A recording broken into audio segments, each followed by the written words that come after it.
오늘은 여러분과 맥주절의 비밀에 대해서 함께 나누려고 합니다. 벌써 1부, 2부 예배 때 설교를 했는데요.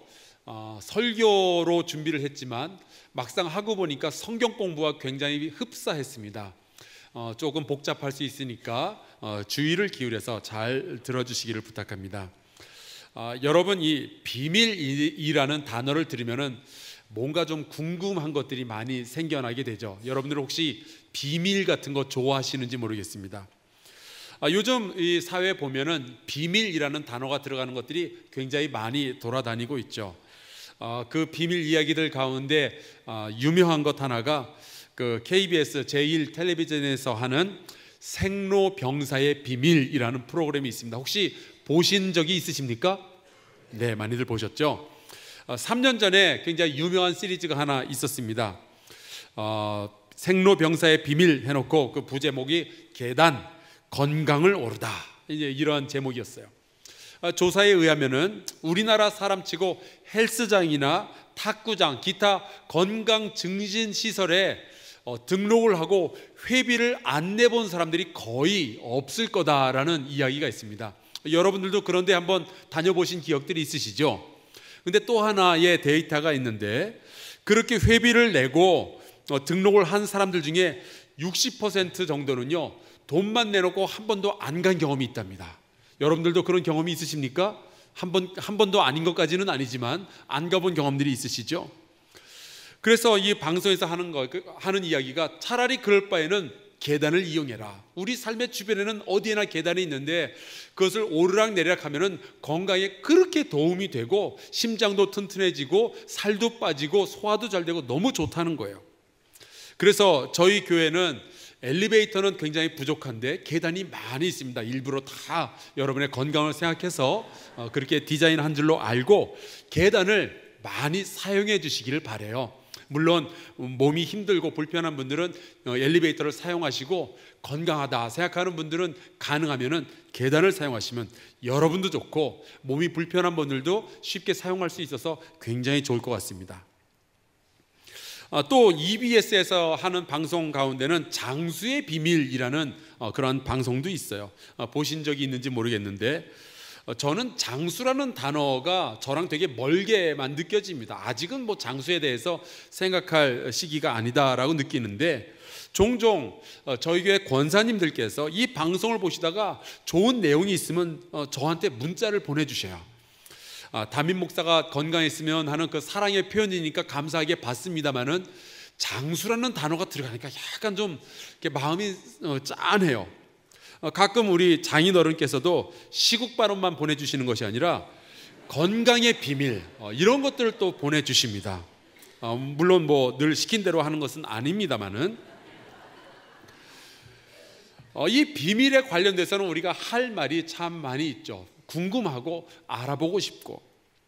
그런데 어떤 사람들은요, 이 비밀을 알면은 또 퍼뜨리고 다니는 것을 그렇게 재밌어 하는 분들이 계십니다. 그런데 여러분, 남의 비밀을 알게 되걸랑 이 잠언 11장에 있는 말씀을 한번 좀 유념해서 보시면 좋겠어요. 잠언 11장 13절 제가 읽어드릴게요. 두루 다니며 한담하는 자는 남의 비밀을 누설하나 마음이 신실한 자는 그런 것을 숨기느니라. 여러분, 사람들이 왜 비밀이라고 간직하겠어요? 아파서 그래요. 근데 그것을 알게 되었다고 그것을 퍼뜨리고 다닌다는 것은 참 신실하지 못하고 신앙적이 아닙니다. 혹시라도 여러분 남의 가슴 아픈 사연을 알게 되었거나 그러면은 가슴에 묻어두고 퍼뜨리지 않는 것이 좋은 거고 신앙적입니다. 그런데 성경에 보면 때로는 비밀을 알리는 것을 사명으로 가진 사람들이 있어요. 골로새서 3장 3절부터 4절에 보면은 비밀 알리는 것을 사명으로 여기고 기도를 부탁하는 내용이 나와 있어요. 제가 또 이거 읽어드리겠습니다. 또한 우리를 위하여 기도하되 하나님이 전도할 문을 우리에게 열어주사 그리스도의 비밀을 말하게 하시기를 구하라. 내가 이 일 때문에 매임을 당하였노라. 그리하면 내가 마땅히 할 말로써 이 비밀을 나타내리라. 여러분, 사람의 비밀은요 숨겨주는 것이 좋은 거고요, 하나님의 비밀은요 드러내는 것이 좋은 겁니다. 그렇게 믿고 행동하시기를 주의 이름으로 축원합니다. 근데 저는 오늘 여러분과 함께 이 맥주절의 비밀에 대해서 함께 나누고 싶어요. 이 맥주절에는 굉장히 많은 약속과 하나님의 비밀이 숨겨져 있습니다. 먼저 이 교회가 1년 동안 지키는 절기들을 몇 개를 좀 살펴볼까요?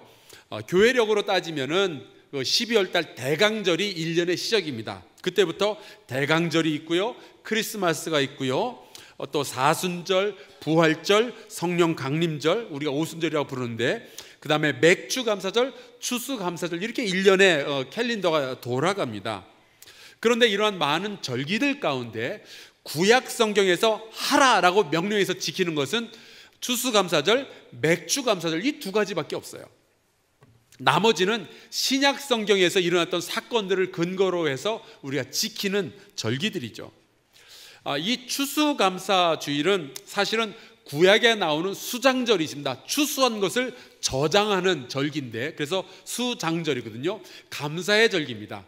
그것을 미국 청교도가 미국을 개척하러 갔다가 감사한 일이 있어서 이 수장절을 미국식으로 재해석해서 만든 것이 추수감사절이에요. 그것이 미국의 선교사들을 통해서 우리나라로 들어왔고, 그래서 우리도 지키는데, 유대인의 수장절은 10월 중순에 지킵니다. 근데 우리나라의 추수감사절은 보통 11월 몇째 주죠? 셋째 주일에 우리가 지키죠. 왜 그럽니까? 미국식으로 우리가 따져서 그래요. 하지만 우리나라의 추수는 그 11월 셋째 주가 아니라 사실은 우리나라의 추수와 더 흡사하고 가깝죠. 그리고 이 추석이 사실은 성경 구약에 나오는 수장절과 그 시기가 훨씬 더 근접합니다. 그래서 올해부터는요, 우리 한사랑교회 추수감사주일도 11월 셋째 주 미국식으로 지키는 것이 아니라 성경적으로 한국적으로 10월 셋째 주에 지키기로 우리가 결정을 내렸어요. 그래서 여러분, 우리 교회 달력에 보면은 10월 셋째 주에 추수감사주일 그렇게 적혀져 있습니다. 실수한 것이 아니라 성경적으로 바꾸기 위해서 우리가 시도를 한 거니까 그렇게 이해해 주시면 좋겠어요. 목사님, 절기의 날짜를 그렇게 바꾸고 그러셔도 됩니까? 됩니다. 오늘은 우리가 맥주감사주일로 지키는데요, 사실 구약 성경에 따르면은 맥주감사주일은 오순절과 같은 날 지키게 되어 있어요. 바로 이 6월절 이후에 50일 만에 지키는 것이다 해서 오순절, 그렇게 이름이 되어 있는데요, 그것은 우리 구약 성경을 따르면은 모세가 하나님으로부터 율법을 받은 날, 그것이 오순절입니다. 그러나 우리 교회에 의하면은 오순절은 하나님으로부터 성령을 받은 날이죠. 그래서 맥주감사주일에는요, 성령을 기억하는 날이기도 해요. 여러분, 오늘부터도 계속해서 성령 구하는 기도를 하시기를 주의 이름으로 축원합니다. 그런데 올해 오순절이 언제였죠? 성령 강림주일이 6월 4일이었어요. 그런데 우리는 7월 첫째 주에 이 맥주감사주일을 지킨단 말이에요. 왜 그럴까요? 그것은 맥주감사주일은 보리를 추수해서 지키는 절기인데, 여러분, 6월 초에는요 보리가 없어요. 보리 수확은 하지경에, 그러니까 6월 말쯤에 합니다. 그래서 6월 말에 보리 추수를 해야 7월 첫째 주에 보리를 놓고 감사를 하든지 말든지 할 텐데, 보리가 없으니 어떻게 해요? 그래서 우리는 7월 달 한 달 늦게 우리가 맥주감사주일을 지키고 있는 거예요. 이거는 좀 한국적인 상황이 고려가 된 거죠. 자, 여기까지는 이 맥주감사주일이 가지는 이 절기에 대한 설명이었습니다. 그러면은 맥주감사주일을 지키는 방식은 어떻게 되는 걸까요? 그것이 레위기 23장에 나와 있는데, 제가 여러분에게 읽어드리겠습니다. 화면에 보시면 또 나와 있어요. 내가 너희에게 주는 땅에 들어가서 너희의 곡물을 거둘 때에 너희의 곡물의 첫 이삭 한 단을 제사장에게로 가져갈 것이요 라고 했습니다. 이 곡물을 거둘 때에 라는 말이 히브리어로 레시트 카찌르라고 하는데, 그것은 추수의 시작이라는 뜻이에요. 그래서 처음 난 열매를 하나님께 드린다라는 뜻으로 이 맥주감사주일을 초실절, 첫 열매를 드리는 날, 그렇게 부르기도 합니다. 우리 한국적인 상황에서는 저와 여러분은 지난 6개월 동안 반년을 지켜주신 하나님께 감사하며 앞으로 남은 반년 6개월을 하나님께 부탁하는 의미로 우리는 이 맥주 감사 헌금을 주님께 드리게 되죠. 그런데 여러분 14절 말씀에 가서 보면은 이렇게 되어 있어요. 잘 들어보세요. 너희는 너희 하나님께 예물을 가져오는 그 날까지 떡이든지 볶은 곡식이든지 생이삭이든지 어떻게 하라고 되어 있죠? 먹지 말지니 이는 너희가 거주하는 각처에서 대대로 지킬 영원한 규례니라. 우리가 주목해야 될 부분이 이거예요. 예물을 주님께 드리기 전에는 그 땅에서 난 소산물을 먹지도 마라라고 되어 있어요. 아니 하나님께서 왜 먹는 거 가지고 치사하게 그러실까요? 감사는 감사고 먹는 건 먹는 거지 왜 감사의 예물을 드리기 전에는 그 첫 열매를 주님께 드리기 전에는 먹지도 말라라고 명령을 하셨을까요? 그 이유를 잘 알려면요 맥주절의 또 다른 이름 77절의 의미를 알아야 돼요. 이름이 많이 나오니까 복잡하죠. 다 똑같은 날짜인데 그 의미에 따라서 이름들이 다 달라져 있어요. 이 맥주절은 첫 열매를 드린다 그래서 초실절이라고 하기도 하지만 이 오순절이 가지고 있는 의미, 하나님의 율법을 모세가 시내산에서 받은 날을 기념한다 해서 77절이라고 부르기도 해요. 77이 49, 오순절을 의미하는 이야기죠. 그래서 출애굽기 34장 22절에 보면은 이렇게 되어 있어요. 77절 곧 맥주의 초실절을 지키고 그렇게 되어 있죠. 이 77절을 유대인들은 샤부오트라고 부르는데 샤부오트는 그냥 딴 게 아니고 7, 7이라는 뜻입니다. 그래서 샤부오트 이 맥주절이 있기 7일 전부터 매일같이 축제를 벌이는 거예요. 이들이 하는 행동들 가운데는 밤에 자지 않고 율법을 받은 날을 기념해서 율법을 밤새워서 읽는 겁니다. 그런 걸 하기도 하고요. 아이들하고 저렇게 그 첫 열매들을 거두기 위해서 이제 들판에 바깥에 나가서 노래도 부르고 수학도 하고 같이 사진도 찍고 요즘도 저렇게 유대인들이 지켜요. 또 하루 종일 유제품 뭐 버터나 치즈나 우유나 요구르트 같은 그런 것들을 먹기도 하고요. 또 유대인들은 룻기서를 읽습니다. 이 룻기서를 읽는 이유는 룻기가 쓰여진 그 배경이요 보리를 추수하는 시기이기 때문에 그래요. 여기에 대해서는 우리가 함께 읽은 이 본문 말씀 신명기 26장의 이야기를 잠깐 볼게요. 가장 먼저 1절에 내 하나님 여호와께서 내게 기업으로 주어 차지하게 하실 땅에 내가 들어가서 거기 거주할 때에 라는 말씀이 나옵니다. 이 레위기랑 똑같아요. 하나님께서 주시는 땅에서 나는 소산물, 여기에 포커스가 맞춰져 있는데 여러분 이 말씀이 우리의 삶에 고백이 되기를 간절히 소원해요. 왜냐하면 굉장히 많은 사람들, 특별히 자본주의 사회에서 살아가고 있는 저와 여러분은 우리가 땅이나 집이나 이런 것들을 살 때 사서 우리가 등기도 하잖아요. 그래서 우리가 자칫 잘못하면 이런 것들이 내 소유라고 생각하기가 쉬워요. 여러분 아니에요. 성경적으로 보면은 우리는 여호와께서 기업으로 주신 것을 빌려서 살고 있는 거예요. 우리는 임대해서 살고 있는 존재들이에요.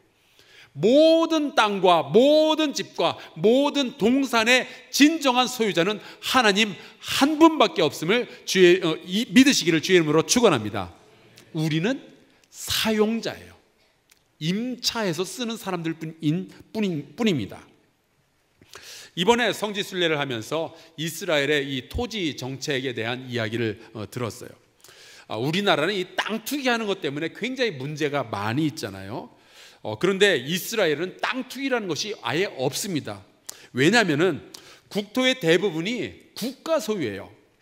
엄격히 말하면은 그 이스라엘이 1948년에 독립을 하기 훨씬 이전부터 전 세계에 퍼져서 살고 있던 유대인들이 돈을 모금을 시작했는데 그것을 그 Jewish National Fund라는 것을 보통 이제 JNF라고 불리는 단체인데 이것을 만들어서 돈을 모은 다음에 나라가 세워지기 전부터 독립을 하기 전부터 이스라엘에 있는 땅들을 사 모이기 시작한 거예요.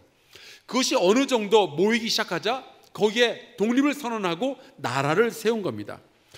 그러니까 독립을 한 이후에도 누가 땅을 사고 팔고 할 일이 없는 거예요. 이미 국가 소유이니까. 그래서 만약에 밭농사를 하고 싶다, 혹은 공장을 짓고 싶다, 집을 짓고 싶다 해도 땅을 사서 하는 것이 아니라 땅을 국가로부터 임대를 해서 하도록 되어 있습니다. 그러니까 땅 투기라는 것이 가능하지 않은 거죠. 앞으로 우리나라가 이제 통일이 되면은 북한 땅이 이제 열리게 될 텐데, 그 땅을 우리 정치인들이 좀 잘 관리해서 이스라엘로부터 좀 배웠으면 좋겠어요. 땅 투기하지 않고 그것을 잘 사용해서 우리나라가 전 세계에 정말 빛의 역할을 감당할 수 있으면 참 좋겠습니다. 그런데 그 맥주 감사는요, 우리가 하나님께서 주신 땅에서 살고 있다는 것을 새롭게 기억하는 그러한 절기인 거예요. 맥주절은 내가 사용하고 있다고 생각하는 이 재산이 내 것이 아니라 사실은 하나님의 것입니다 라는 것을 고백하는 절기인 거죠. 그런데 이 맥주 감사의 이야기를 가만히 보면은 감사함으로 그냥 고백으로만 멈추는 것이 아니라 뭐 이상하게 흘러나갑니다. 5절부터 나오는데 갑자기 맥주 감사의 이야기를 하다가 말고 이스라엘의 역사 이야기가 나와요. 특별히 역사 가운데서도 고통받던 이야기가 나옵니다. 애굽으로 내려가서 원래는 방랑하는 아람 사람이었는데, 이 아람 사람이라는 것은 이라크 지방 사람들이라는 뜻이에요. 그쪽 사람이었는데 애굽으로 내려가고 학대받고 중노동했다라는 이야기가 나오죠. 6절을 볼까요? 애굽 사람이 우리를 학대하며 우리를 괴롭히며 우리에게 중노동을 시키므로 맥주 감사절에는요, 고통의 역사를 기억하는 절기예요. 여러분, 우리가 이렇게 맥주 감사의 절기를 맞이할 때는요, 좋은 일만 기억하는 것이 아닙니다. 우리나라가 겪었던 고통의 역사를 기억해야 돼요. 조선 말기, 그 다음에 일제강압기, 그리고 6.25 전쟁, 그리고 나서 이어지는 수십 년간의 가난, 이 고통의 절기를 기억하지 않으면요, 우리가 또 다른 것들을 잃어버리게 되는 것들이 있는데, 그것이 이어서 나오는 말씀에 기록이 되어 있어요. 제가 읽어드릴게요. 네 하나님 여호와께서 너와 내 집에 주신 모든 복으로 말미암아 너는 레위인과 너희 가운데 거류하는 객과 함께 즐거워할지니라. 갑자기 고통의 역사를 기억하다 말고 레위인과 객에 대한 언급이 나와요. 여러분, 이 레위인과 객, 이 두 부류 사람들의 공통점이 뭔지 아세요? 땅이 없는 사람들이에요. 다른 모든 지파들은 땅을 분배를 받았지만 레위인은 땅을 받지 못했습니다. 경작할 곳이 없는 사람들이에요. 객 역시도 객이니까 땅을 소유하지 않은 사람들입니다. 그냥 지나가는 사람들일 뿐이죠. 이스라엘 백성이 고통의 역사 가운데 땅이 없는 사람들로서 유리방랑했던 고통을 기억한다면, 지금 너희의 땅에, 내가 준 땅에 들어갔을 때도 고통 중에 땅이 없는, 경작할 수 없는 사람들이 있을 터인데 그들의 고통을 기억하라라는 말씀인 거죠. 여기에 대해서는 신명기 16장에 보면은 조금 더 자세하게 나옵니다. 설명해 드릴게요. 먼저 이렇게 되어 있어요. 내 하나님 여호와 앞에 77절을 지키되 내 하나님 여호와께서 내게 복을 주신 대로 내 힘을 헤아려 자원하는 예물을 드리고, 그렇게 되어 있습니다.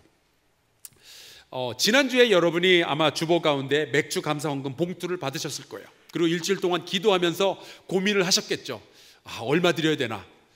이 얼마 드려야 되나라는 그 질문에 대해서 가장 쉽게 나오는 대답은 이겁니다. 작년에 얼마 드렸지? 두 번째 나오는 대답이 이거예요. 남들은 얼마 드리지? 여러분, 그거는 성경적으로 드리는 것이 아니에요. 잘못됐어요.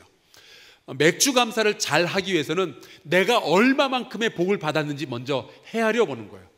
내 힘을 헤아려 보고 그 다음에 자원하는 마음으로 드리면 됩니다. 액수는 아무 상관없어요. 여러분이 스스로 기도하는 가운데 여러분의 삶을 돌이켜보고 여러분이 결정해서 드려야 돼요. 작년 기준, 남 기준, 이거는 성경적이 아닙니다. 그런데 그 예물을 드릴 때 해야 되는 행동이 하나가 더 나오는데 11절에 이렇게 되어 있어요. 제가 읽어드립니다. 너와 내 자녀와 노비와, 노비가 누구죠? 노예들이에요.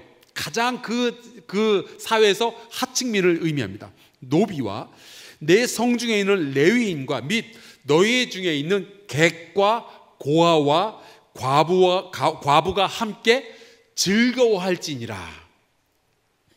그러니까 이 말씀을 더불어서 아까 말씀드렸던 레위기 23장의 말씀을 연결해 가지고 같이 정리하면 이렇게 돼요. 맥주절에는 토지의 첫 열매를 자원하는 마음으로 하나님께 드리되 그 드린 것으로 말미암아 그 사회의 가장 약자들, 가장 가난한 이들, 가장 억눌려져 있는 자들이 생존할 수 있도록 모든 장치들을 마련해 준 다음에서야 너희도 먹을 수 있다라는 것이 하나님의 말씀인 거예요. 여러분, 우리 사람들은요, 본능적으로 힘들 때 이기적으로 돌변해요. 여러분 가운데 이제 가끔 뭐 살다 보면 짜증 나는 일이 있잖아요. 근데 한번 잘 생각해 보세요. 언제 짜증이 가장 많이 나는지. 힘들 때 나요. 힘들 때는 스스로를 보호하고 싶고 이기적으로 돌변하기 때문에 누군가 도움을 요청한다든지 귀찮게 하면은 짜증이 나게 돼 있어요. 그게 우리 인간의 본성이죠. 우리는 힘들 때 모든 관심을 나에게로 쏟아붓고 내 자신의 이익을 추구하려고 합니다. 그때 우리가 하는 말이 이거예요. 내 코가 몇 자요? 석자입니다. 그 말은 남들 배려할 상황이 아닌 거예요. 나 그런 경황이 없습니다. 내 한 몸 추스리기도 힘들어 죽겠어요 라는 뜻이에요. 그게 이 세상의 상식이죠. 근데 하나님은요, 맥주절이라는 것을 제정하시면서 너희는 그렇게 살면 안 된다라고 말씀하시는 거예요. 물론 우리나라에도 보릿고개가 있는 것처럼 이 유대인 사회에서도 가나안 땅에서도 보릿고개가 있어요. 저장해 놓았던 모든 식량이 다 떨어지고 아직 보리의 추수는 되지 않았고 모두 배고프고 모두 힘들어요. 그런데 그 상황 가운데서도 너희가 힘들고 배고픈 걸 알지만 너희보다 더 힘든 이들이 있지 아니하냐. 그들의 생존을 보장하지 않고 먼저 초실 처음 난 열매를 먹어서는 안 된다라는 것이 하나님께서 맥주절을 제정하신 뜻인 거예요. 땅 있는 자의 첫 열매를 땅 없는 자에게 먼저 나눠주지 않거든 너희도 먹을 자격이 없다라는 겁니다. 그 빅터 프랭클이 쓴 죽음의 수용소에서라는 아주 굉장히 유명한 책이 있습니다. 아마 여러분 가운데도 읽은 분들이 많이 계실 거예요. 저도 굉장히 오래전에 읽었는데 이 저자는 정신의학자였습니다. 근데 제2차 세계대전이 일어나고 나치에게 붙잡혀가지고 죽음의 소용소 아우슈비츠에 거기에 감금이 된 거예요. 가서 보니까 다 힘들어요. 누구나 다 굶주리고 누구나 다 막노동을 해야 되고 누구나 다 막 죽어가고 있는, 언제 죽을지 모르는 그런 상황에 처해 있습니다. 그러한 상황에 보니까 내 코가 석자라고 생각하는 사람들이 대다수인 거예요. 다 이기적으로 돌변해서 내가 빵 한 덩어리 더 먹으려고 그러고 내가 옷 한 벌 더 받으려고 그러고 내가 조금 더 쉬운 일을 하려고 애를 쓰도록 다 사람들이 변하는 것을 발견을 한 거예요. 다 이기적으로 변하니까 다른 사람의 고통에 대해서 무관심하게 되고 그 무관심 사이에서 남도 죽고 나도 죽는 그러한 그 수용소를 만들어 가더란 말이죠. 그런데 이 빅터 프랭클이 또 다른 부류의 사람들을 보았어요. 굉장히 적은 숫자이긴 하지만 그들은 그 힘든 상황 속에서 자기 빵을 더 배고픈 이에게 나눠주는 이들이 있었던 거예요. 자기도 힘들어 죽겠는데 병든 또 다른 동료를 보면서 밤새워서 간호해주는 사람들이 있더란 말이죠. 이른바 긍휼함을 잃지 않은 사람들이었어요. 저는 군대에 있을 때 그런 경험을 했습니다. 우리 남자분들 아마 군대 다녀오신 분들은 100km 행군이라는 것을 해보셨을 거예요. 그거 하다 보면 힘들잖아요. 지치잖아요. 한 70km 정도 걸어가면은 몸에 그 들고 있는 모든 게 너무 무거워요. 총도 한 5kg 정도가 채 안 되는 건데 이게 그렇게 무거울 수가 없어요. 그냥 피아노를 제가 안고 다니는 것 같아요. 심지어 여기 붙어있는 명찰이 그렇게 무거워요. 이것도 떼어버렸으면 좋겠고 머리도 짧게 깎았는데 빡빡 깎을 걸 막 그런 생각이 들 정도예요. 너무 힘들어요. 그런데 이렇게 행군을 하다 보면 꼭 쓰러지는 전우가 생긴단 말이죠. 저의 경우에 보면은 전우들이 쓰러지는데 쓰러지려면 저기 멀찌감치 쓰러지지 꼭 제 옆에서 쓰러져요. 그러면은 어떻게 해요? 결국에는 이제 제가 그 전우의 총을 들거나 부축을 해서 이제 같이 걸어가거든요. 저는 억지로 했어요, 사실은.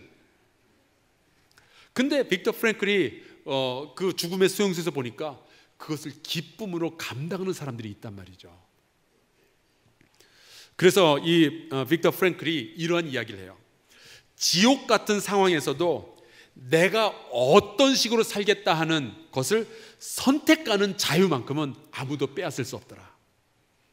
여러분, 맥주절은요 그런 선택을 하는 날이에요. 그래요, 우리 다 힘들어요. 지금 한국 경제가 어렵다고요. 사업하는 사람들도 죽겠다는 이야기가 나오고, 직장 다니는 사람들도 과로에 지쳐 있고요. 학교에서 공부하는 학생들도 이 경쟁 사회 속에서 너무너무 힘들다 그래요. 다 힘들어요. 그렇다고 이기적으로 변해서는 안 되는 것이 하나님의 백성인 거예요.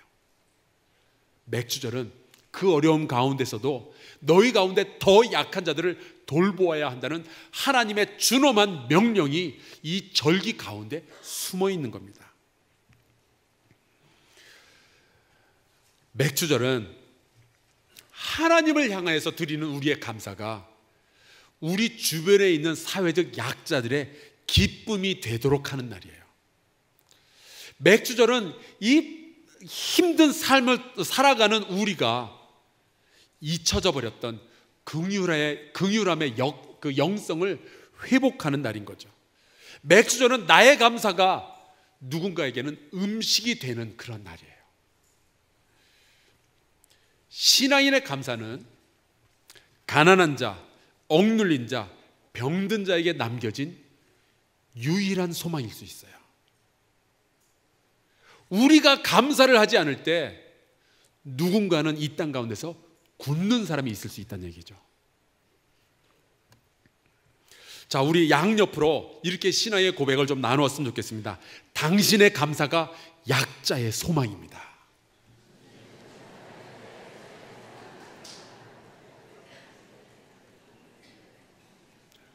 여러분, 우리가 하나님께 감사함으로 드리는 예물이 누군가에게는 삶을 지탱하는 소망이 돼요.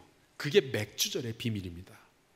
오늘 맥주절을 맞이해서 하나님께 지난 6개월간을 생각하며 진심으로 감사를 하지만, 우리가 지나왔던 고통의 역사를 기억하며 우리 안에 이 땅에 함께 살고 있는 사회적 약자들, 그들을 돌아보는 긍휼함을 회복하는 이 맥주절이 될 수 있기를 간절히 축원합니다.